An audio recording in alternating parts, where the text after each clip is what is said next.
Hey guys, how are you? It's Star Pen. I'm your leaky gut coach and the founder and creator of the JIA Blueprint, where I am here to help you moms to get a hold of your child's juvenile arthritis, uveitis, and really any autoimmune or neurological issue, and just to empower you so that you can start to make the right changes with your child's biology in order to reverse this thing for good. It is possible. So today, what I want to talk to you guys about is probiotics, because everybody knows what probiotics are, and everybody knows that they populate our gut with good beneficial bacteria. And that's something that most of us see as beneficial to do, a good thing to do, especially if we put our child on a round of antibiotics. Maybe we would want to do some probiotics after that or something like that. And a lot of people, one of the first things they do or are advised to do when their child is diagnosed with juvenile arthritis is to start on a probiotic, along with maybe some other anti-inflammatory supplements. So let's talk about that, and let's see just really what the probiotics do, how beneficial they are, and where should we be getting them from. Okay, so as we know, probiotics, they seed or populate the gut with good bacteria. So of course that's what we would want, but you may wonder why, or maybe you don't wonder why, but maybe you're wondering why. So in a nutshell, a lot of the very, very root of what has taken place in our body, in our children's body, is at the very most basic level, an imbalance of bacteria in the gut, making the more pathogenic ones in charge and the more beneficial ones pushed down. And so it makes sense that we would want to put more good bacteria down there. But how do we do that? Really, what is the best way to do that? So there are a ton of commercial probiotics on the market, some more expensive than others, some with a different variety of strains than others, and with the different amounts. And you may wonder, do I just get the most expensive one? This one says it's for kids. This one says 5 billion. This one says 10 billion.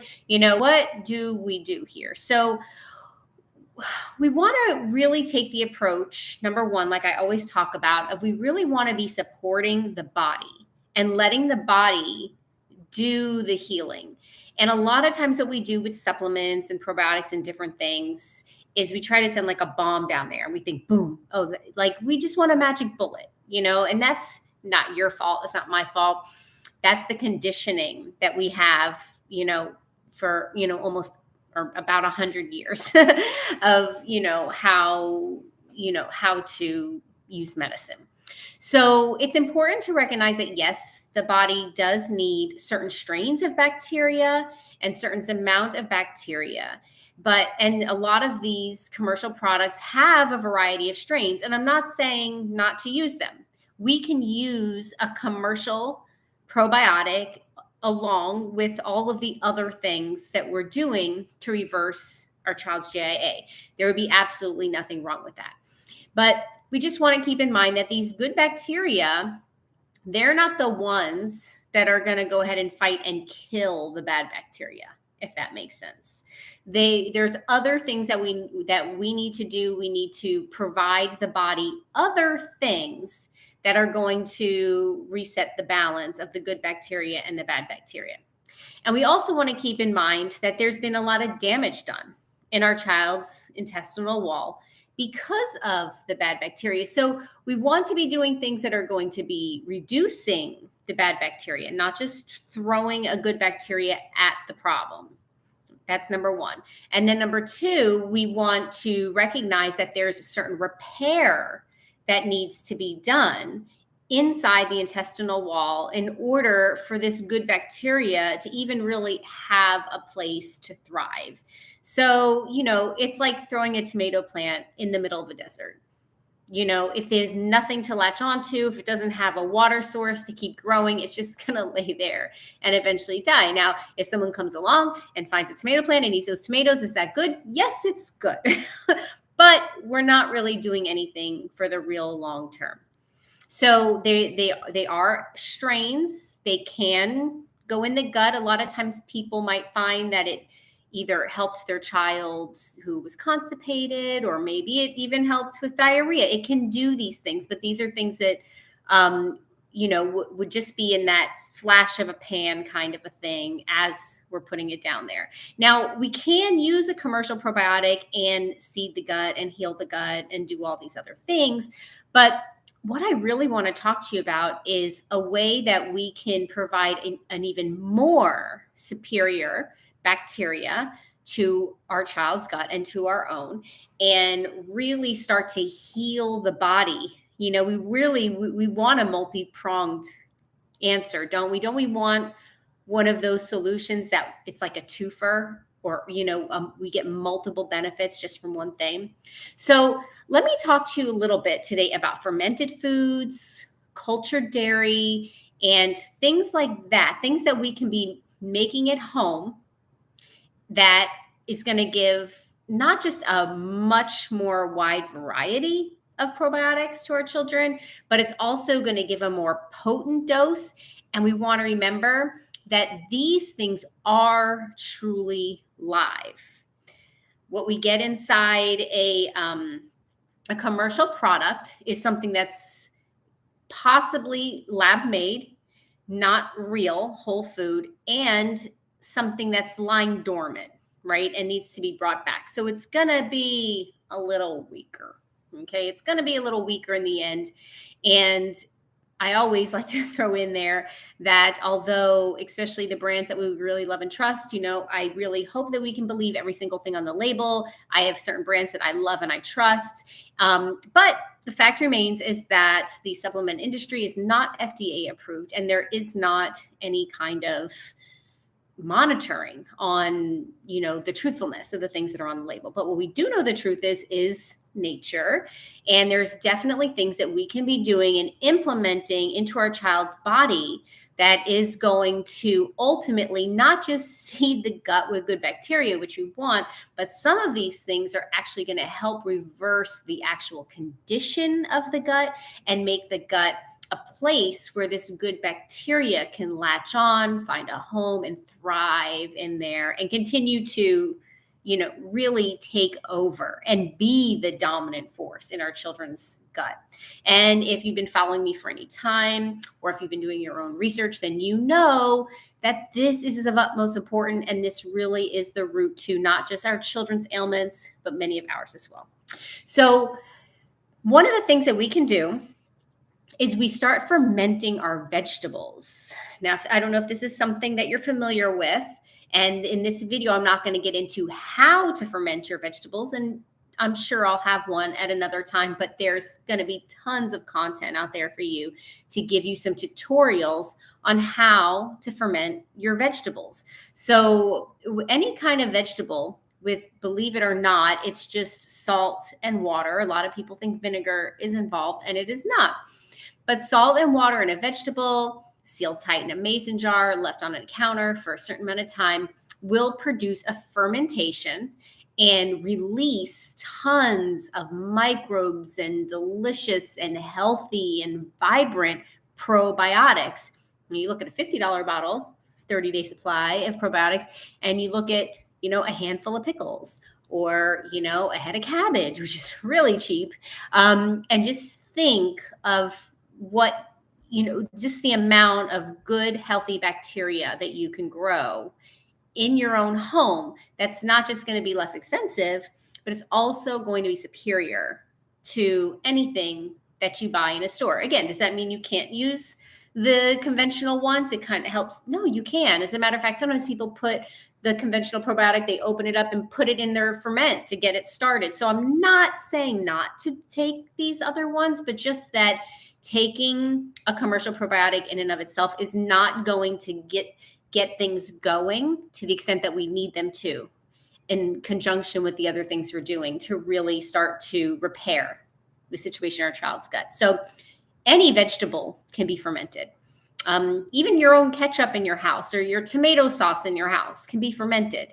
If with a little bit of forethought, 24 hours or so before you're going to make dinner, if you know what you're going to be making tomorrow, the things that you have in your house, or even the things that you make from scratch, can undergo a fermenting process before you feed it to your family and before you consume it, just really making it that much healthier for us and our children, and helping and promoting all the other work that we're doing to reverse our children's JIA. So there's that. We also have cultured products. Now, this would be dairy products. And I know a lot of you, if you're on a JIA journey, you've probably been told no gluten, no dairy. And in some cases, that is, well, the gluten is always true. And raw dairy, even raw dairy from a farm, would not be suitable for our JIA child. But when we start talking culturing, this is a whole other animal, no pun intended. When we start talking about culturing dairy, it becomes something completely different. For one thing, when we culture our dairy, which is a process very similar to when we ferment veggies, we would use kefir grains or a yogurt starter, something of that nature, in order, a microbe that is going to consume and eat all of the sugars out of the milk, those caseins, the things that cause lactose intolerance and things like that. All these sugars get consumed by this beneficial bacteria that we put in with our dairy product, and it releases, its byproduct is more of itself, more good, healthy, vibrant bacteria. Now, if your child or you are concerned with consuming this, or if you have a true dairy allergy, my suggestion is to do just an at-home little allergy test. You can put on the inside a very sensitive place on your child's arm or your arm, and just rub the finished product a little bit on your skin and see if there's any kind of a reaction. If there's not, it's safe, but I still recommend that you start in very, very small doses. This is if you have any concern, or if your child has ever had an issue with dairy products. This is something you would definitely want to do. And if you just want to be careful, this is something you could definitely do, and just start with very small amounts, and you would be looking for, cramping in the stomach, any kind of rash or hives, maybe constipation where there was none. Any kind of change would be an indication to go ahead and pull back. But one of the wonderful things that we do inside the blueprint is that, because we're healing from such a deep rooted place, if there are any allergies, this is something that we work on, and we actually eliminate allergies. The whole point is not to live like an elimination diet where you can't eat this, can't eat that, can't eat that, stay away from this, stay away from that. The whole point is to get our body back into a state where it's healthy, because allergies in and of themselves are an autoimmune response. It's a sensitivity to something that our body really shouldn't be sensitive to. So we could culture our own probiotics with dairy products, but there's also other things that we can culture. You've probably heard of kombucha. Kombucha is something that nowadays you can buy in the store, and maybe you've heard about how to make it from scratch and having a SCOBY or something like that. Both of those things are perfectly fine. And another thing that I like to do sometimes is I will take even some of my store-bought kombucha and add it to some of my organic store-bought apple juice or pineapple juice or grape juice, whichever ones my kids want that week, and seal that and leave it on the counter.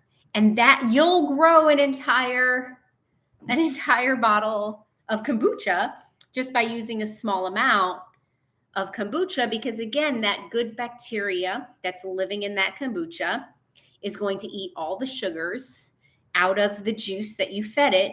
And when it's ready, because you'll have it sealed tight, the byproduct, as it consumes all these sugars and lets off the good bacteria, it becomes effervescent. It becomes carbonated, but not the same process, right? A more natural process. So that is another really kind of quick or inexpensive or no fuss kind of a way to create your own probiotics at home. And with, one big thing of kombucha, or you can buy a small thing of kombucha, you could probably make a ton of kombucha at home. And then you can always save some of the one that you made. And once you start doing that, you'll never have to buy another kombucha again. So that's a little tip for you. There's such a thing as water kefir, similar idea, similar concept, a little bit like the milk kefir grains, a little bit like the kefir, but it becomes a carbonated probiotic beverage. And then, of course, you can ferment other things like garlic and honey, and these can be medicines in your home. So the list really goes on and on, the things that you can ferment and ways that you can continue to just make this living food just an everyday part of your microbiome, your body, your lifestyle, your whole family's lifestyle. So can you see a difference between living a life where we're popping 2 pills a day and how out of nature that is, and living a life where like almost everything we consume or on the side of with every time we eat, there's something that we're consuming, right? So that's what I want to share with you today. These are lifestyle changes that make a huge, huge difference. And yes, it takes a little planning. It takes a little gathering knowledge and understanding. But once you have that, it's empowering. You're empowered. You're making these things yourself. And then even as you go on and your child's body heals, there's things that we can do even with grains. Even with grains that will make it so that your child can consume these things that you thought that they would never be able to eat again. So I hope this information was beneficial to you. I didn't say it on the front end, but please subscribe to my channel and please give this video a thumbs up if you enjoyed it, if you thought it was beneficial. Please share it with your family members or your loved ones and people that you know that are struggling with this horrible, horrible autoimmune disorder. And this way, YouTube can push it out there, and together we can help moms to see and to learn and to know that this is reversible and they can certainly have their life back. All right. Until next time, thank you so much. I'll talk to you again later. Bye.